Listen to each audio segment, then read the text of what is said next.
I never thought I'd be the guy to buy a house in a neighborhood with an HOA. My parents always warned me against them, saying they were nothing but trouble. But when my wife Lisa and I found the perfect home in Whispering Pines, we couldn't resist.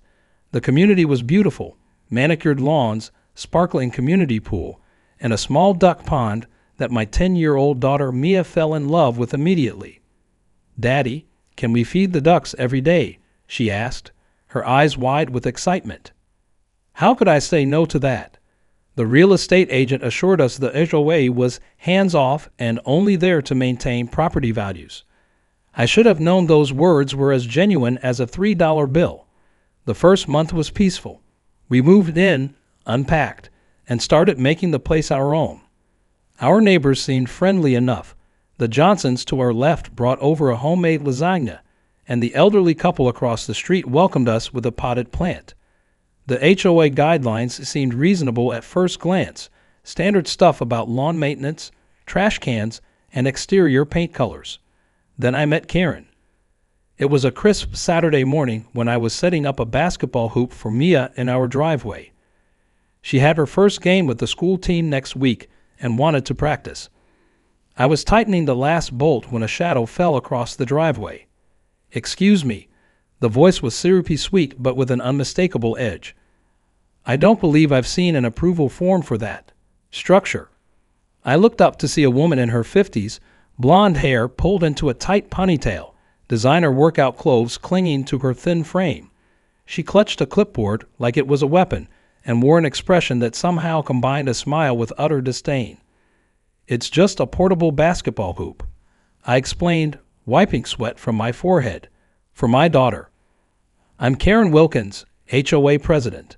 She didn't offer to shake hands, and all exterior modifications require board approval. It's in your covenant, Section 3, Paragraph 7. She recited this like she was reading Miranda rights to a criminal. I noticed her white Range Rover parked at the curb, with a vanity license plate that read HOAP or Easy. I wish I was making that up. "It's portable," I repeated. "We can move it into the garage when it's not in use." Karen's smile tightened. "Doesn't matter. Visible sports equipment requires prior written approval. You'll need to submit Form 32B and wait for the next board meeting for approval." "When's that?" I asked, already knowing I wouldn't like the answer. "The third Tuesday of next month. Submit your paperwork at least 2 weeks prior." She made a note on her clipboard. "In the meantime, this needs to be removed from view." Mia had come outside, basketball in hand, just in time to hear this. Her face fell. "But my game is next week," she said quietly. Karen's gaze flickered to my daughter, then back to me. Not a hint of sympathy crossed her features. "Rules are rules. We can't make exceptions or assume the whole neighborhood would look like." She paused, wrinkling her nose. "Well, not like Whispering Pines." After she left, I reluctantly wheeled the hoop into our garage. Mia tried not to show her disappointment, but I could see it in the slump of her small shoulders. That night, I dug through the mountain of paperwork we received at closing and found the HOA covenant. Sure enough, buried in the 200-page document was the exact rule Karen had quoted. As I flipped through page after page of restrictions, a sinking feeling settled in my stomach. "It'll be fine," Lisa assured me, rubbing my tense shoulders. "We just need to follow their procedures. Everyone has to deal with some red tape, right?"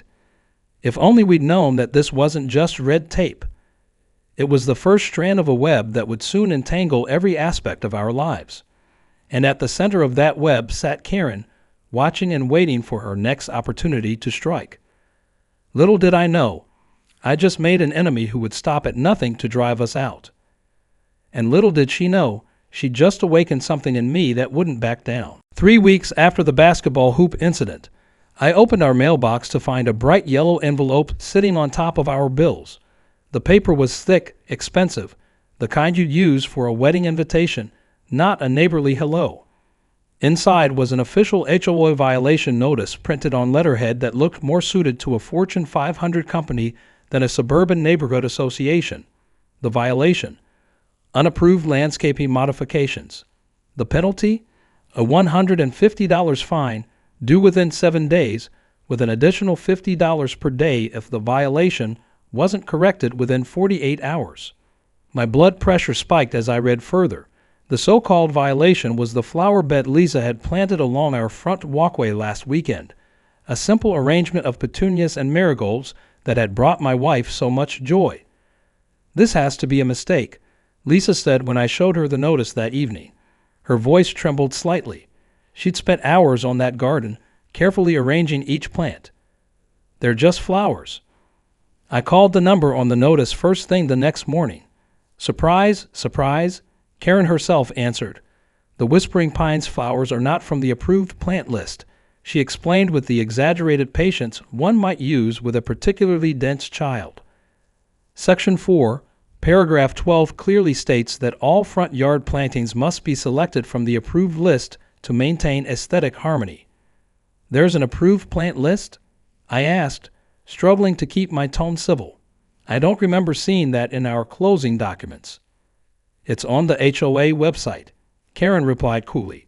"It's your responsibility to familiarize yourself with all HOA guidelines before making modifications." I spent my lunch break searching the HOA website, a poorly designed relic from the early 2000s with broken links and confusing navigation. I finally found the approved plant list, buried 6 clicks deep in a section labeled Architectural Standards Appendices. Petunias and marigolds were indeed absent from the list, which consisted mostly of native plants and drought-resistant options. That evening, I walked through the neighborhood with my phone, discreetly photographing every front yard. By the time I returned home, I had documented at least a dozen properties with unapproved plants, including Karen's own yard, which featured a bed of exotic tulips nowhere to be found on the approved list. "Maybe we should just pay the fine and replace the flowers," Lisa suggested, always the peacemaker. "It's not worth fighting over." But the injustice of it burned in my chest. Why were we being singled out when others, including Karen herself, were violating the same rule? The next day, I printed my photos and headed straight to Karen's house after work. She opened the door with a look of annoyed surprise, as if I were a door-to-door salesman interrupting her dinner. "These houses all have non-approved plants," I said without preamble, showing her the photos, "including yours. Why are we being singled out?" Karen's perfectly sculpted eyebrows rose a fraction of an inch. "New homeowners have a 60-day compliance review period," she said smoothly. "It's standard procedure." "That's not mentioned anywhere in the covenant," I challenged. Her smile tightened. "It's implied in the board's enforcement discretion clause. The fine stands." She started to close the door, then paused. "And I'd be careful about causing trouble if I were you. New residents who don't adjust well to community standards tend to have difficult experiences here." The threat hung in the air between us. As the door closed in my face, I realized this wasn't about flowers or basketball hoops or property values. This was about power, and Karen was making it crystal clear who held it. That night, as I wrote the check for the fine, my hand shook with barely contained fury. Lisa noticed and placed her hand gently over mine. "It's just money," she said softly. "Not worth getting this upset about." But it wasn't just money. It was the principle, the arbitrary enforcement, the bullying, and something told me this was just the beginning.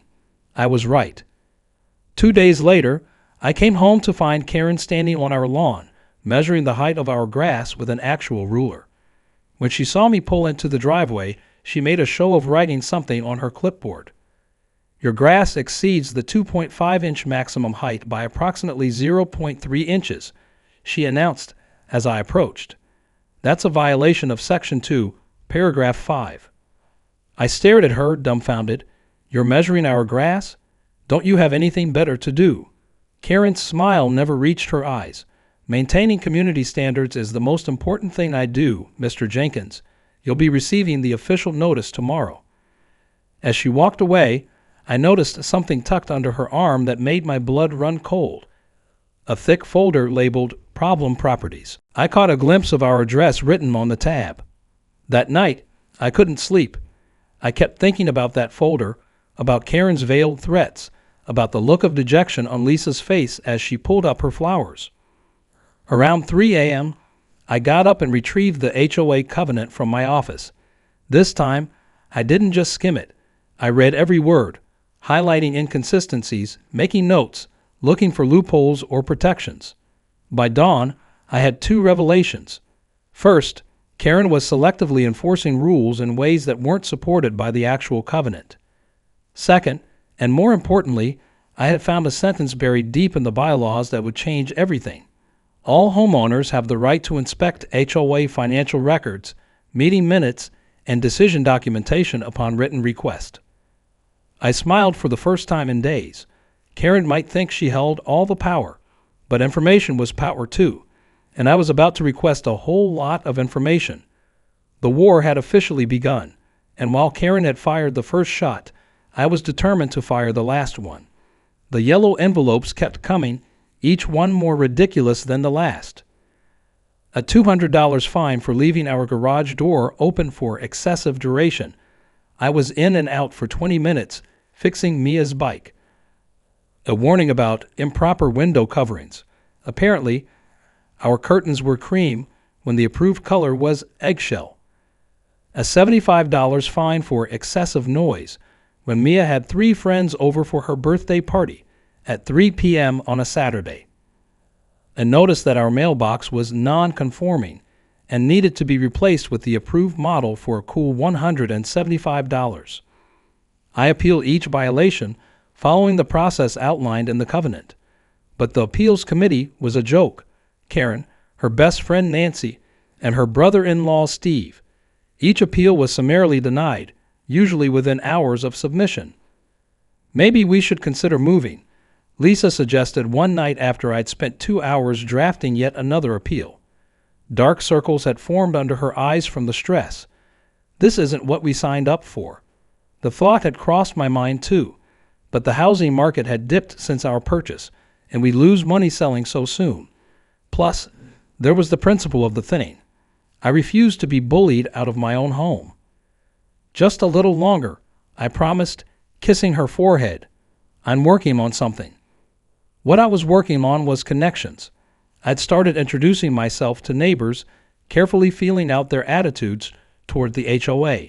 Most seemed hesitant to talk, eyes darting nervously as if Karen might be hiding in the bushes with her clipboard.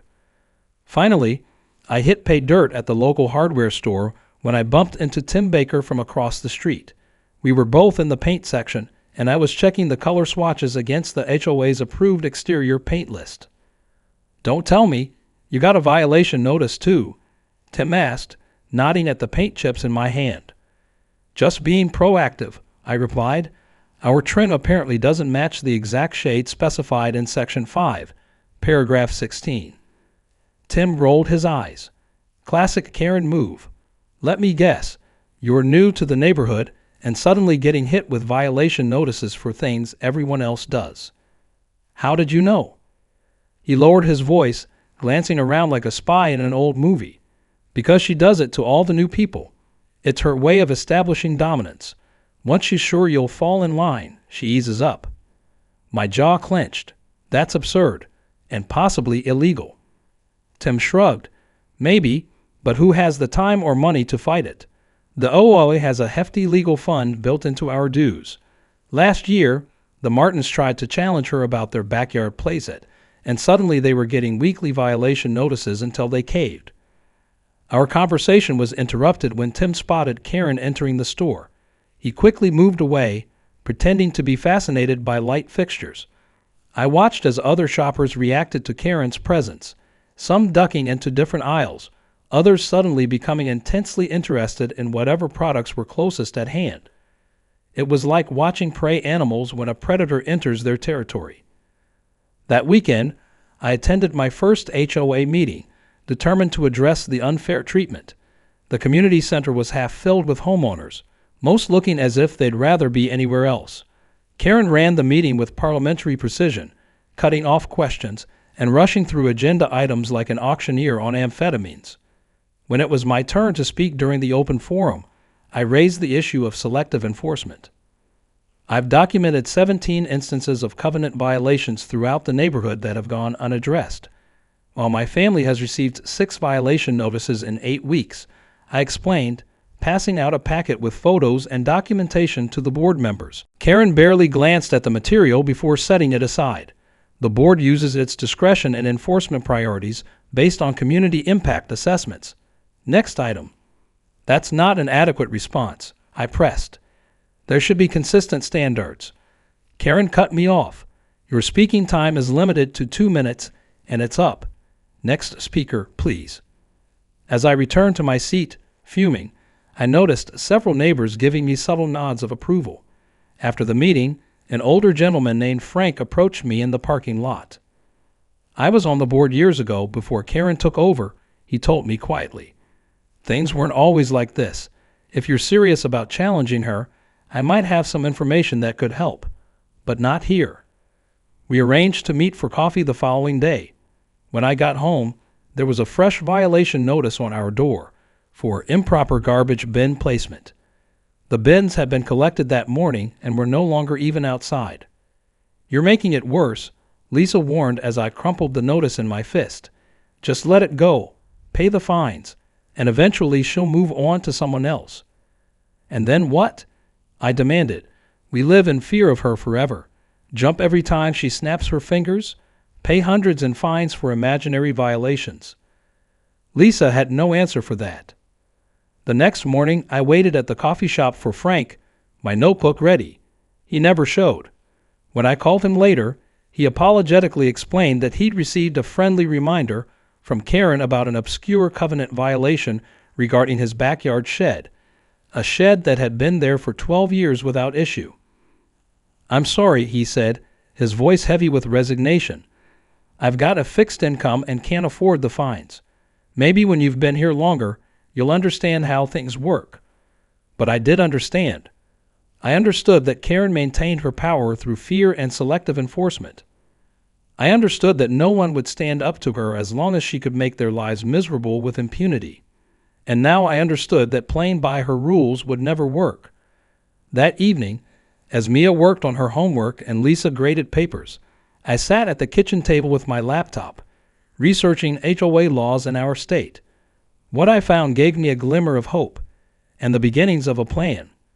Homeowners had rights that superseded HOA regulations. Boards had legal obligations for transparency and fair treatment, and there were state agencies that oversaw HOA governance when complaints were filed. I began drafting a formal letter requesting all HOA financial records, meeting minutes, and enforcement documentation for the past 5 years. According to state law, they had to comply within 10 business days. What are you looking for? Lisa asked, peering over my shoulder. I'm not sure yet, I admitted, but Karen's too confident, too practiced at this. I think there's more going on than just power tripping. Little did I know how right I was, or how dangerous it would be to uncover the truth. As I sealed the envelope containing my request, my phone pinged with a notification. It was an email from Karen, sent to the entire neighborhood. Notice of special assessment. Due to increased legal and enforcement costs, a special assessment of $750 per household will be collected with next month's dues. The timing couldn't have been coincidental. This was Karen's response to my challenge, hitting everyone in the wallet and making sure they knew who to blame. The battle lines were drawn, and Karen had just escalated from harassment to financial warfare. Game on. 10 days after submitting my request for HOA records, I still hadn't received a response. According to state law, they had to comply within 10 business days, which had expired yesterday. I sent a follow-up email copying all board members and citing the relevant statute. Karen's response came within the hour, not to my email, but through a phone call. I received your persistent requests, she said, her voice dripping with disdain. Unfortunately, we're experiencing some technical difficulties with our record-keeping system. It might take several more weeks to compile everything. The law says 10 business days, I reminded her. We're already past that. Well, we're all volunteers. 2 days later, I came home from work to find something far worse than a yellow envelope. An official-looking notice was taped to our front door, bearing the county sheriff's letterhead. According to the document, a complaint had been filed against us for operating an illegal business from our home, a violation of both HOA rules and county zoning regulations. The notice required us to appear at a county hearing or face significant fines. The alleged business. The document claimed we were running a daycare without proper licensing. Lisa was pale when I showed her the notice. A daycare? That's absurd. I'm a full-time teacher, and you work downtown. When would we even have time to run a daycare? I was stunned. This wasn't just HOA harassment anymore. This was escalation to government authorities with false accusations. This could affect our jobs, our reputations, our lives. As we tried to make sense of the situation, our doorbell rang. Tim from across the street stood on our porch, looking nervous. I saw the notice, he said quickly. The same thing happened to the Richards family last year. Karen filed the complaint herself. How do you know? I asked, ushering him inside. Tim glanced over his shoulder before entering, as if expecting to see Karen lurking in the bushes. Because Nancy on the board told my wife after too many glasses of wine at the Christmas party. Karen uses county complaints to pressure people who challenge her. The Richards eventually sold their house and moved rather than deal with the harassment. My blood boiled. That's beyond HOA overreach. That's abuse of the legal system. Tim nodded. Look, there's more you should know. Karen's brother owns the landscaping company that has the exclusive contract for all HOA maintenance. Her sister's husband is the attorney the HOA keeps on retainer. It's a family business, and our dues are paying their salaries. Suddenly, everything clicked into place. The arbitrary enforcement, the resistance to financial transparency, the vicious response to my records request. This wasn't just about control. It was about money. Karen and her family were profiting from their positions of power. Why doesn't anyone fight back? I demanded. Because she's careful to keep everything just legal enough, Tim explained, lowering his voice despite us being inside our own home. And because she retaliates against anyone who stands up to her, like what's happening to you now. After Tim left, I sat at the kitchen table with Lisa, the county notice between us like a ticking bomb. This has gone too far, I said, my voice tight with anger. We have two choices. We can cave like everyone else, or we can fight back. But fighting back might get ugly. Lisa looked at the county notice again, then at the growing stack of HOA violation letters on the counter. In the 2 months since we moved in, we paid nearly $800 in fines for infractions that either didn't exist or were selectively enforced. Her expression hardened. For the first time since this nightmare began, I saw real anger in my peace-loving wife's eyes. We're not being bullied out of our home, she said firmly. What's the plan? Before I could answer, Mia came into the kitchen, her face troubled. Dad, there's a lady taking pictures of my basketball hoop in the garage. I rushed to the window. Sure enough, Karen was standing in our driveway, photographing through the windows of our closed garage door. When she saw me watching, she didn't even have the decency to look embarrassed. Instead, she waved her clipboard at me with a smug smile. That was the moment something snapped inside me. This woman had terrorized our family, cost us hundreds of dollars, dragged us into legal proceedings with false accusations, and now she was trespassing on our property to find more imaginary violations. I yanked open the front door. Get off my property right now. I called out, my voice steady despite the rage coursing through me. Karen's smile widened. The HOA covenant gives board members the right to inspect properties for violations. Section 7, paragraph. From the sidewalk or street, I interrupted, not by trespassing on private property. I've read the covenant cover to cover, Karen. You have no right to be in my driveway taking pictures of the inside of my garage. Her smile faltered slightly. You really should adjust your attitude. Making enemies of the board isn't wise. Filing false reports with county authorities isn't just unwise, it's illegal, I countered. As is harassment and trespassing. Now get off my property before I call the police. Karen's face flushed red. For a moment, I thought she might argue further, but instead, She turned on her heel and marched back to her Range Rover. Before driving away, she rolled down her window. "This isn't over," she called out. "Not by a long shot." As her car disappeared down the street, I turned to see Lisa and Mia standing in the doorway, watching me with wide eyes. "What do we do now?" Lisa asked quietly. I took a deep breath, trying to calm the adrenaline surging through me. "Now we fight back. For real."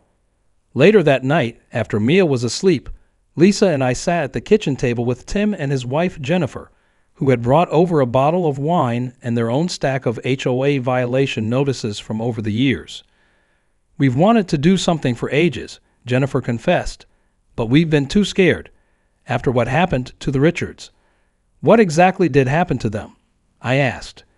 Tim and Jennifer exchanged glances. "They challenged Karen about the landscaping contract," Tim explained. "Asked too many questions about why we were paying 3 times the market rate. Within a week, they had the county complaint about an illegal business, plus daily violation notices. When they tried to fight back legally, they discovered that the HOA attorney, Karen's brother-in-law, had put a lion on their house for unpaid fines." "That can't be legal," Lisa protested. "It is if the homeowner signed the covenant and the fines are legitimate," Jennifer said, making air quotes. "The system is rigged. By the time the Richards could have fought it in court, they would have spent more in legal fees than the house was worth." I pulled out a notepad. "Okay, we need to be smart about this. Karen has the power of the HOA behind her, family connections with local officials, and years of experience intimidating homeowners. What do we have?" "The truth," Lisa said firmly, "and the law. If what Tim says is true about the contracts and finances, that's self-dealing and possibly fraud." "And numbers," Tim added. "There are over 100 households in Whispering Pines. If even half of us stand together." "We'll need evidence," I said, starting to make a list. "Financial records, meeting minutes, documentation of selective enforcement. And we'll need allies, people willing to stand up despite the risk of retaliation." We stayed up late into the night, outlining a plan of action. By the time Tim and Jennifer left, we had the beginnings of a strategy. A way to fight back that wouldn't just stop Karen's harassment of us, but could potentially end her reign of terror over the entire neighborhood. As I locked the door behind our new allies, I felt something I hadn't experienced since moving to Whispering Pines: hope. Karen thought she'd broken me with her county complaint. Instead, she liberated me from fear. When you've got nothing left to lose, you become very dangerous indeed. The next morning, I called in sick to work, something I rarely did, and drove to the county clerk's office.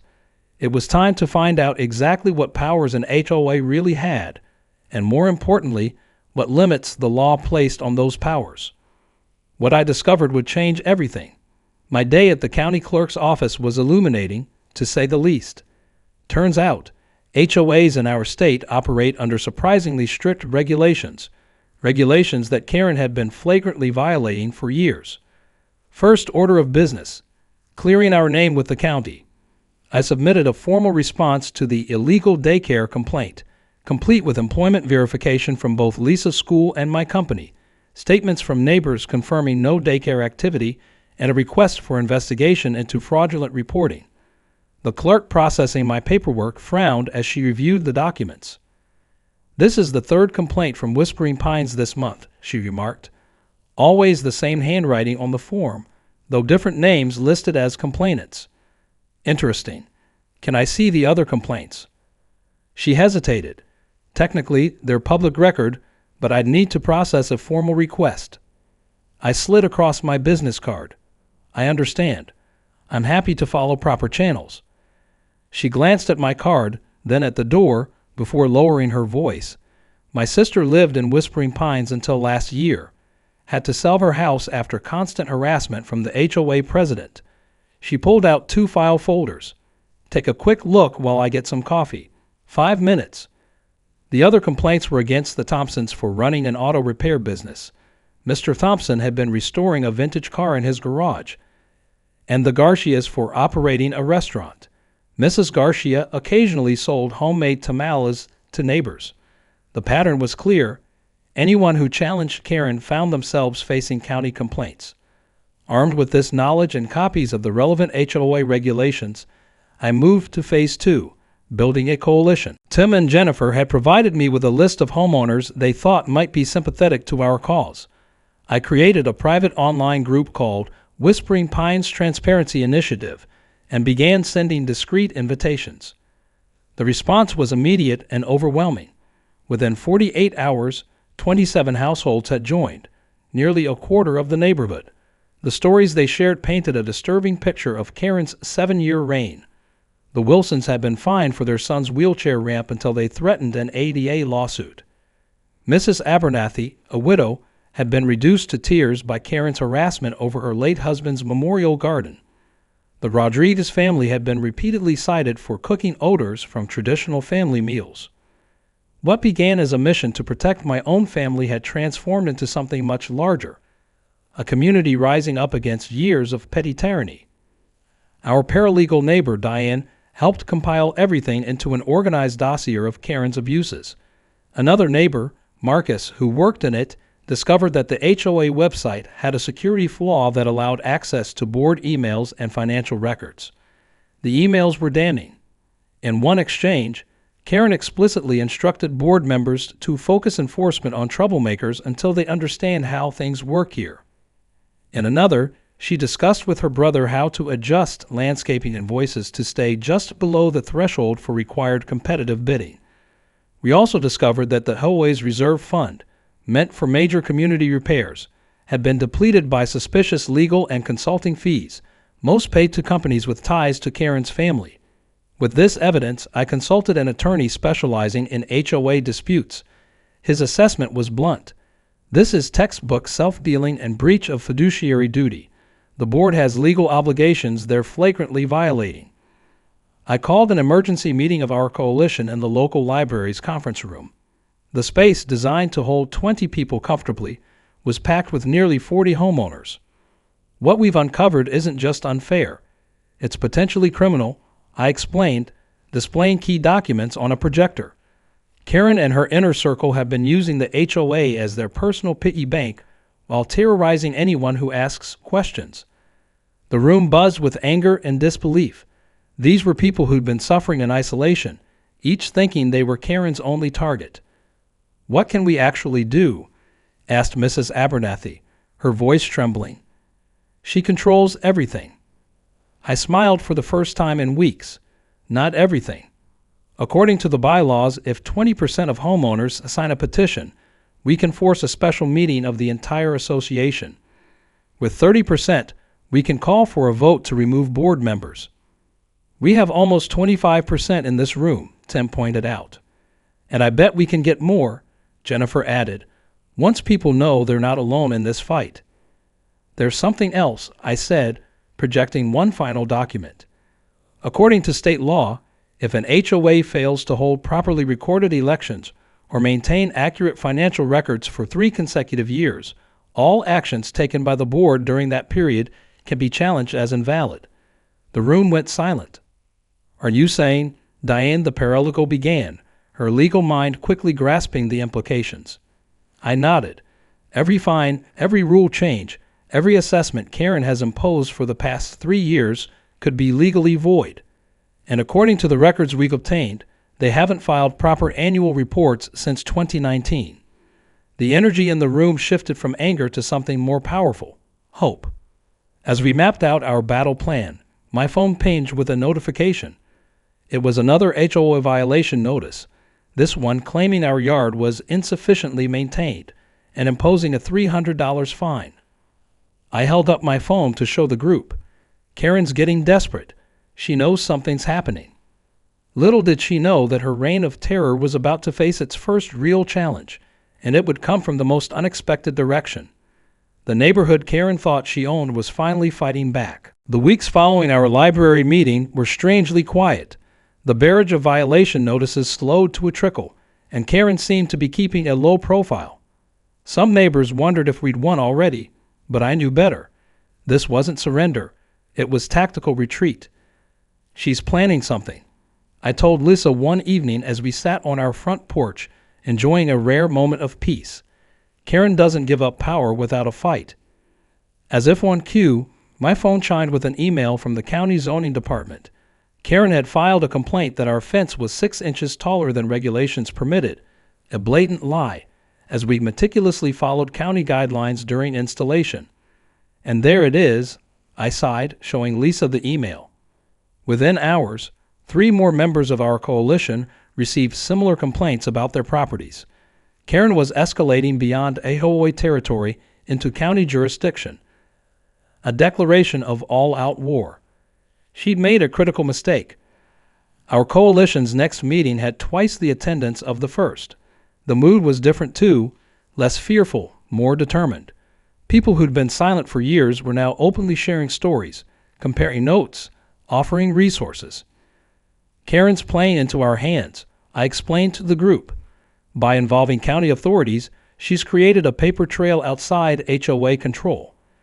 Our 8th specialist, Marcus, had uncovered something explosive. In her rush to silence dissent, Karen had neglected basic corporate governance. The HOA had failed to file mandatory annual reports with the state for 3 consecutive years, rendering its legal status delinquent. What does that mean for us?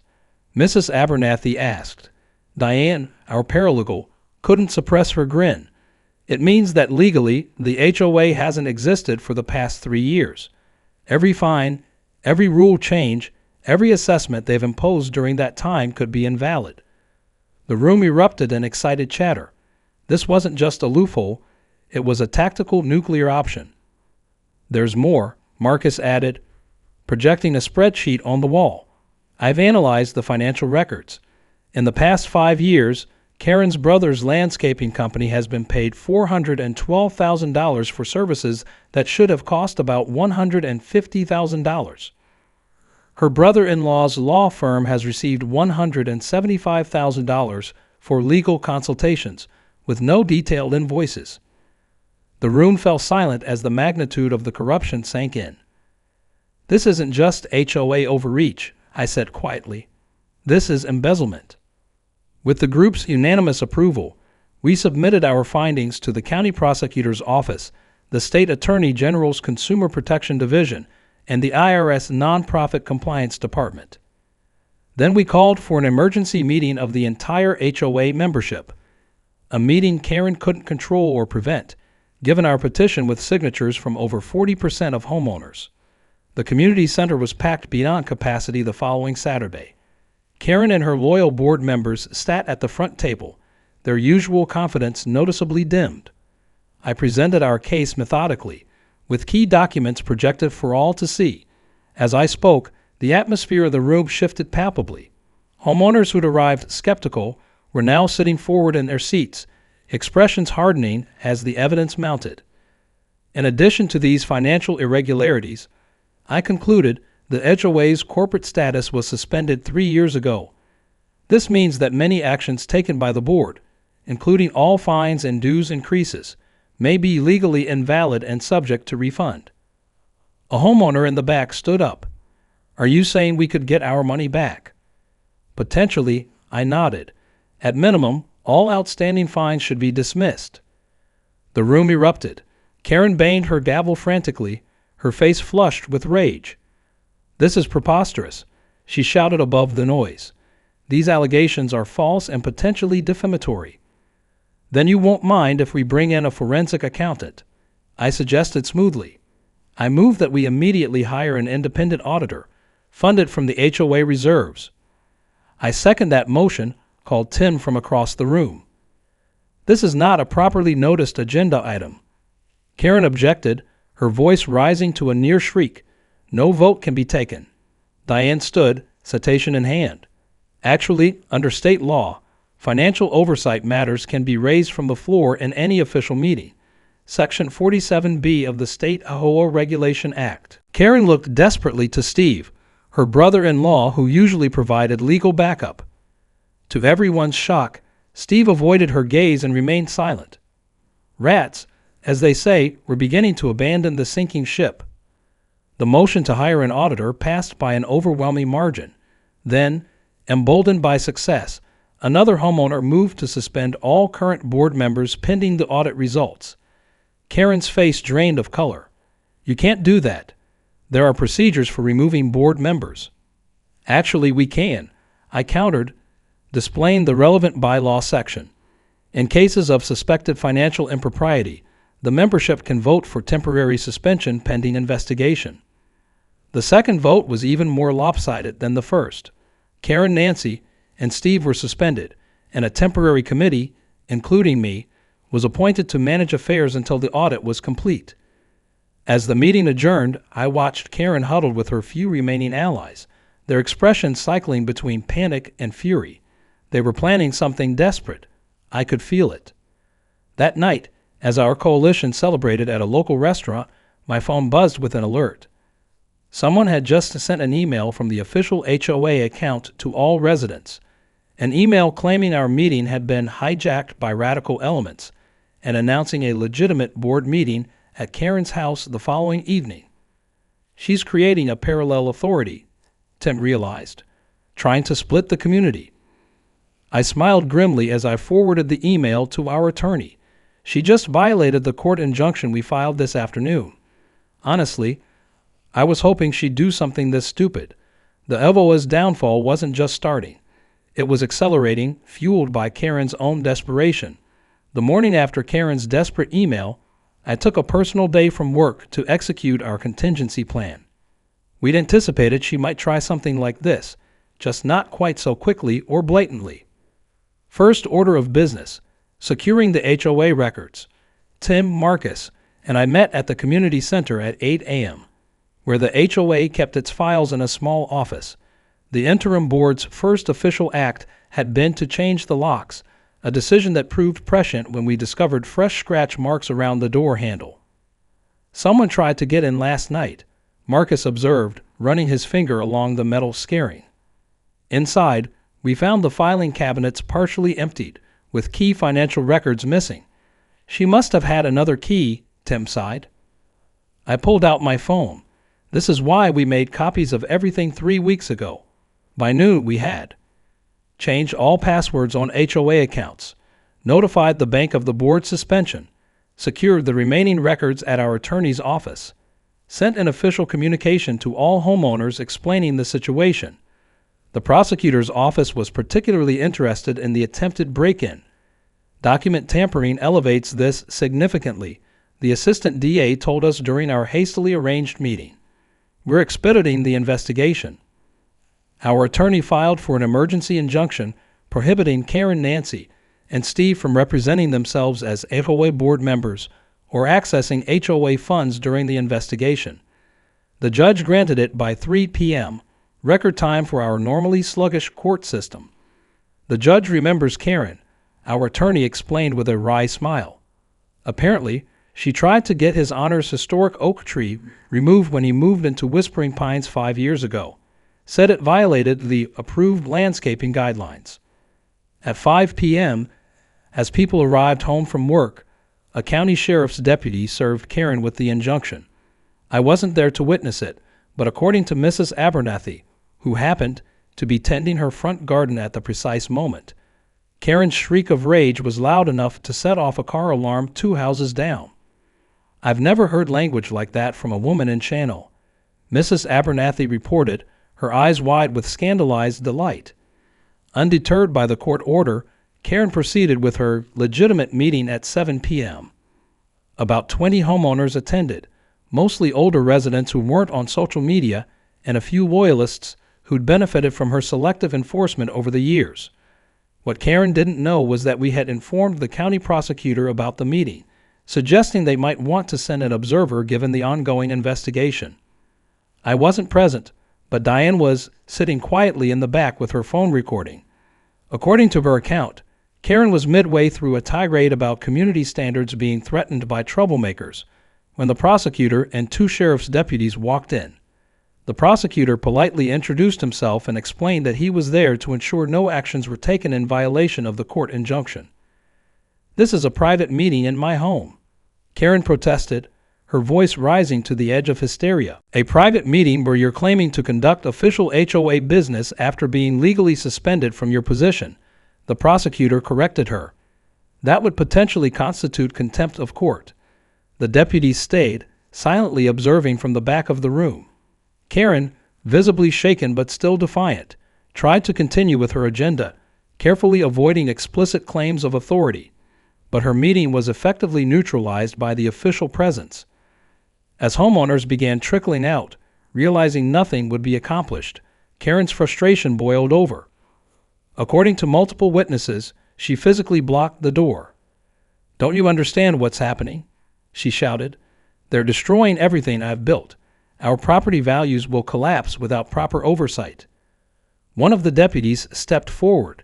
"Ma'am, you need to allow people to leave your property if they wish to." "This is my community," Karen screamed, her composure finally shattering completely. "I've spent 7 years keeping the riffraff out and maintaining standards. Without me, this place will turn into a trailer park." Her meltdown, captured on multiple phones and witnessed by the prosecutor and deputies, was the final nail in her coffin. By morning, video clips were circulating throughout the neighborhood and beyond. Local news outlets picked up the story, with headlines like "HOA President Melts Down Amid Fraud Investigation" and "Suburban Tyrant Faces Corruption Charges." 2 days later, the forensic accountant delivered his preliminary findings to the prosecutor's office. They were worse than we'd imagined.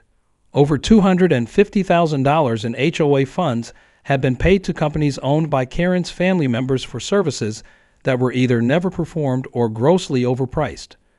Reserve funds meant for infrastructure repairs had been depleted through a series of suspicious consulting payments. Karen had personally used the HOA credit card for over $30,000 in personal expenses, including a vacation to Cabo San Lucas suspiciously coded as a landscaping conference. The prosecutor's office moved quickly, freezing all personal and business accounts connected to Karen, Nancy, Steve, and their various family enterprises. Criminal charges for embezzlement, fraud, and misappropriation of funds were filed the following week. The story exploded beyond our neighborhood, becoming a rallying cry for HOA reform across the state. News vans lined our streets, and homeowners who'd suffered under Karen's regime eagerly shared their stories on camera. Through it all, one question kept surfacing in interviews: how did she get away with it for so long? The answer was always the same: fear. Fear of retaliation, fear of being the only one speaking up, fear of costly legal battles. That fear was gone now, replaced by something far more powerful, a community reclaiming its voice. And then came the ultimate twist, one that even I couldn't have predicted. The ultimate twist arrived in my email inbox at 2:17 a.m., 3 days after Karen's public meltdown. The subject line read simply, "You don't know everything." The email came from Steve Wilson, Karen's brother-in-law, former HOA board member, and supposed loyal defender. The message was brief: "Meet me at Denny's on Highway 9, 6 a.m. Come alone. Bring a recorder."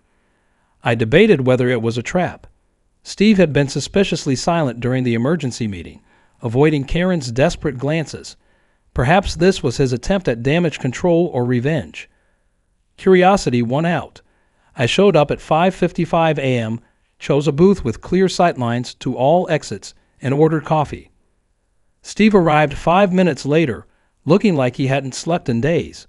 He slid into the booth, glancing nervously over his shoulder. "I'm turning state's evidence," he announced without preamble. "The prosecutor offered me a deal if I testify against Karen and provide all documentation." I kept my expression neutral. "Why tell me?" "Because there's more you should know." He pulled out a USB drive. "This contains emails going back 10 years. Karen's been doing this since before I married her sister. I was just the latest puppet." The files were shocking even to me, who thought I'd seen the worst. Karen hadn't just been embezzling from our HOA. She'd done the same at 2 previous neighborhoods before moving to Whispering Pines. Each time, she'd escaped just before being caught, selling her house and moving to a new community where she'd quickly maneuver herself into a leadership position. "She's been doing this for a decade," Steve explained, his voice hollow. "It's like a game to her, seeing how much control she can exert, how much money she can extract before moving on. Why come clean now?" He laughed bitterly. self-preservation, and, he hesitated, my kids. What example am I setting? They deserve better than a father who's a convicted felon. The USB drive proved to be the final piece of evidence the prosecutor needed. Karen now faced charges in 3 counties, with potential prison time measured in years, not months. 2 weeks later, at a special community meeting, we held proper elections for a new HOA board. I was nominated for president, a role I initially resisted. Haven't we had enough of powerful HOA presidents? I joked, trying to deflect. That's exactly why it needs to be you, Mrs. Abernathy insisted. Someone who knows what power can do and won't abuse it. I reluctantly accepted a 1-year term, with a promise to establish term limits as part of a complete bylaw overhaul. The weeks that followed were chaotic but productive. The new board: 1. Recovered nearly $180,000 in misappropriated funds through legal action against Karen and her conspirators. 2. Rewrote the HOA bylaws to include strict financial controls, term limits, and transparent enforcement. 3. Reduced monthly dues by 30% while maintaining all services. 4. Dismissed all outstanding violation notices and implemented a fair enforcement system. Most homeowners were relieved and supportive. The atmosphere in the neighborhood transformed from fearful silence to friendly connection. People lingered to chat in their front yards without anxiously scanning for Karen's Range Rover. My first official act as president was to approve a variance for vegetable gardens in backyards, the same issue that had reduced Lisa to tears months earlier. My second was to approve Mia's basketball hoop, which now stood proudly in our driveway. As for Karen, her downfall was spectacular and complete. Facing multiple felony charges and civil suits, she accepted a plea deal that included repayment of all misappropriated funds, over $400,000 across 3 communities, 5 years probation, 1,000 hours of community service, a permanent ban from serving on any HOA board or community organization. Karen was forced to sell her house to cover legal costs and restitution. The moving trucks arrived on a sunny Saturday morning, 6 months after our initial confrontation over Mia's basketball hoop. I was in my driveway, helping Mia practice her shots, when Karen emerged from her house for the last time. She spotted us and froze, then marched across the street, her face set in familiar lines of determination. I stepped slightly in front of Mia, preparing for one final confrontation. But as Karen drew closer, I noticed something different in her expression. A defeated weariness that had replaced her usual arrogance. I suppose you're satisfied now, she said, stopping at the edge of my driveway. I'm satisfied that the community is healing, I replied carefully. I never wanted things to get so extreme. Karen laughed bitterly. I built this place. Everything beautiful about this neighborhood happened because I enforced standards that people like you are too weak to maintain. I looked at my daughter, then back at Karen. Rules matter, Karen, but so does compassion. And using your position for personal profit was never about standards. She stared at me for a long moment. You'll see. In a year, property values will plummet. People will park boats in their driveways and paint their houses purple. You'll wish I was still in charge. With that, she turned and walked away, climbed into her Range Rover, now stripped of its HOAPREZ license plate, and drove out of Whispering Pines for the last time. 3 months later, a for sale sign appeared in front of Karen's old house. The new family moved in on a Saturday, a young couple with 2 small children and a golden retriever. When they started setting up a plaza in their backyard, I noticed the familiar anxiety on their faces, the look of new homeowners afraid of breaking some obscure rule. I walked over with a welcome basket and the new, simplified HOA guidelines, now a slim, clear 10-page document rather than Karen's 200-page manifesto. Welcome to Whispering Pines, I said with a genuine smile. The plaza looks great, by the way, and if you need any help setting it up, half the neighborhood would be happy to lend a hand. Their relief was visible, and it confirmed what I already knew. We had finally built the community we all deserved. 6 months after Karen's departure, property values hadn't plummeted as she predicted. they'd actually increased by 15%. Turns out, people are willing to pay a premium to live in a community where neighbors support rather than police each other. Lisa's vegetable garden flourished that summer, providing enough tomatoes and zucchini to share with half the neighborhood. Mia made the school basketball team, her driveway practice sessions paying off. And me? I discovered that sometimes the best revenge against a tyrant isn't fighting back. It's creating something better after they're gone. That, and having a friend who's a state trooper. But that's a story for another day. The end.